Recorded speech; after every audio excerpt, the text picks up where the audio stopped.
Magandang araw po sa inyong lahat, ngunit lalo na sa ating mga pinuno, kawal at kawani ng Hukbong Katihan ng Pilipinas. Ako po si Father Dion, ang Post-Catholic Chaplain ng Headquarters and Headquarters Support Group, Philippine Army. Ito po ang salita ng Diyos, ang ating gabay. Ngayon po ay Monday, March 31, 2025, ng ika-4 na linggo ng Kwaresma. Sa Ebanghelyo ngayong araw, may isang ama na lumapit kay Jesus. May impluensya, isa siyang opisyal, posibleng may ranggo, ngunit hindi na niya iniisip iyon. Naging isang ama siyang lumuhod at nakiusap, Panginoon, tulungan mo ako, gamutin mo ang anak ko. At ang sagot ni Jesus ay simple lang, umuwi ka na, magaling na ang anak mo. Walang dramatikong himala, wala siyang pinaghahawakan o katibayan. Hindi pumunta si Jesus sa bahay nila, ngunit naniwala ang opisyal. Umuwi siyang may tiwala. Kaya tularan natin ang kanyang halimbawa. Magtiwala kahit wala pang resulta.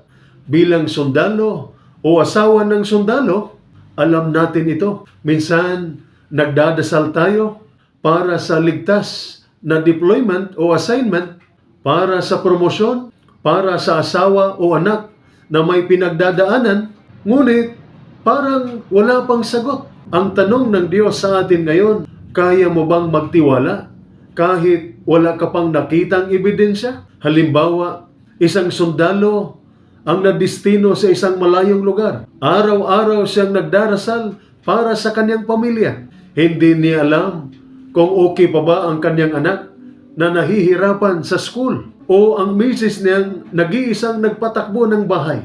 Ngunit kahit malayo siya, tuloy ang tiwala. Ginagawa niya ang tama sa kanyang tungkulin. Naniniwala siyang may ginagawa ang Diyos kahit hindi niya nakikita.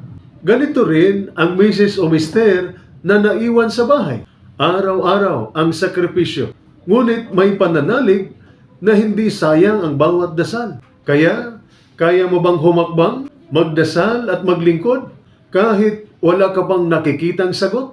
Ang Diyos ay tapat.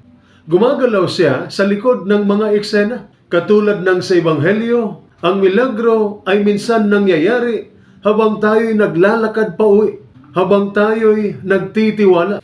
Kaya ito ang paalala sa atin. Sa Diyos, hindi mo kailangang makita muna para maniwala.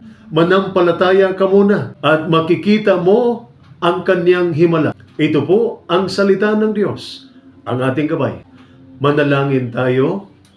Amang makapangyarihan, sa panahon ng pagsubok, sa gitna ng tungkulin at sakripisyo, kami lumalapit sa iyo. Bigyan mo po ng lakas at katatagan ang aming mga sundalo na buong tapang na naglilingkod sa aming bayan. Ilayo mo sila sa kapahamakan at gabayan mo ang bawat hakbang ng kanilang misyon. Panginoon, inialay din namin sa iyo ang kanilang mga pamilya, ang mga magulang, asawa at anak na naghihintay at nagdarasal. Punuin mo sila ng pag-asa, kapayapaan at kapanatagan, lalo na sa mga panahong puno ng pangamba at pangungulila. Turuan mo kaming magtiwala sa iyo kahit hindi pa namin nakikita ang sagot. Tulungan mo kaming manampalataya gaya ng amang lumapit kay Jesus na naniniwalang gagawa ka ng himala kahit wala pang ebidensya. Sa iyo po ang aming buong tiwala, buong puso at buong buhay. Amen. At sumainyo at sa inyong pamilya ang pagpapala ng makapangyarihang Diyos, Ama, Anak at Espiritu Santo. Amen.